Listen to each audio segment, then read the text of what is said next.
marching today to dramatize to the nation, dramatize to the world, that hundreds and thousands of Negro citizens of Alabama, but particularly here in the Blight Belt area, denied the right to vote.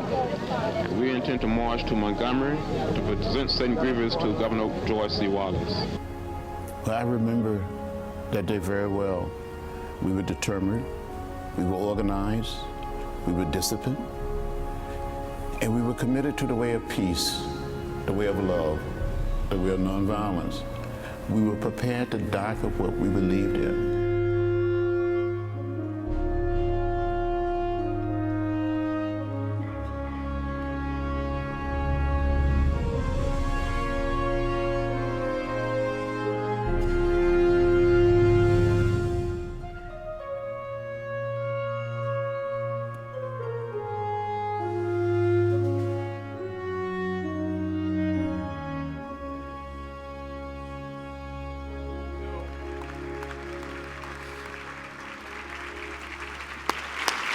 That's right.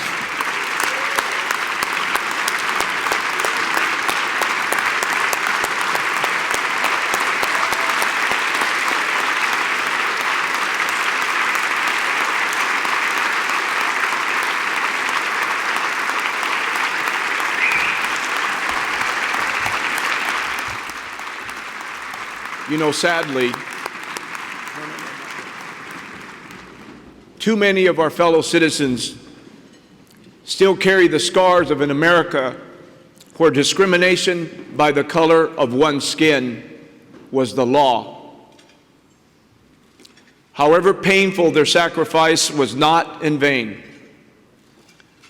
Their dream of a more equal America may have been delayed, but was never extinguished. Their lives are vindicated each and every day when we are judged more on the merits of our character than the color of our skin. So as we stand shoulder to shoulder, we must never forget the shoulders that we stand upon.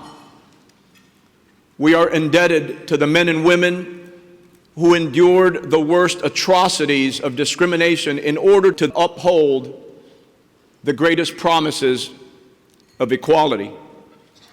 And one of those men stands before us tonight.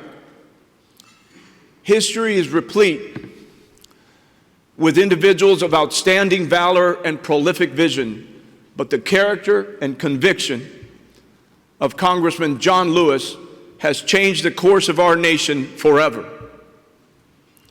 John Lewis has continued to champion the dreams of his late friend, Dr. Martin Luther King, every day for the past half-century. Mr. Congressman, you've done the Lord's work elegantly and with a firm but quiet resolve that perfectly captures your approach to conflict. Never looking for a fight, but never retreating from one either. You've taught us that effort and courage are not enough without purpose and direction. You, sir, bore the burdens of persecution and the unfair yoke of segregation so that we might someday enjoy a more inclusive America. But we must do more than enjoy the fruits of your labor. We must sow the seeds of progress in the rich soil of hope so that future generations reap an even greater harvest. That is why, Mr. Congressman, we solemnly pledge to honor you tonight, not only with this award, but through our daily work, promoting diversity and equality for all people. Ladies and gentlemen, please stand and help me present the American Icon Award to this legendary leader and our dear friend, Congressman John Lewis.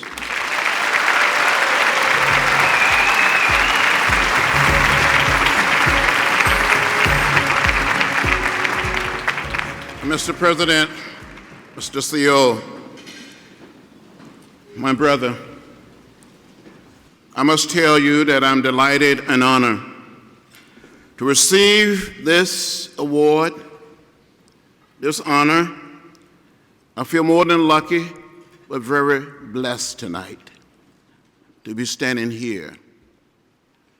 I want to thank each and every one of you for all that you do to help create a more perfect union. But in 1955, 15 years old in the 10th grade, I heard of Rosa Parks. I heard the words of Dr. Martin Luther King Jr. on the radio.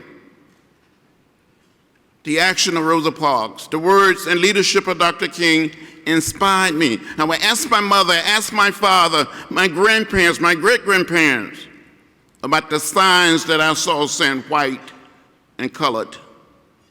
They would say, that's the way it is. Don't get in the way, don't get in trouble. But Rosa Parks and Martin Luther King Jr. inspired me to get in trouble, good trouble, necessary trouble.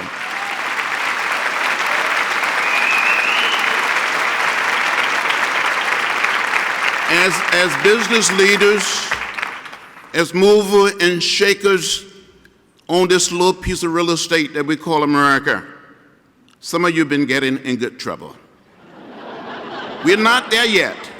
We have not yet created the beloved community.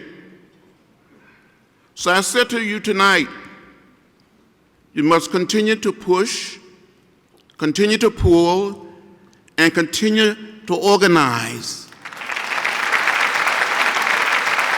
We have a moral obligation, a mission, and a mandate to get to Congress, all of us in the Congress, both Democrats and Republicans, to do what is right, what is fair, and what is just.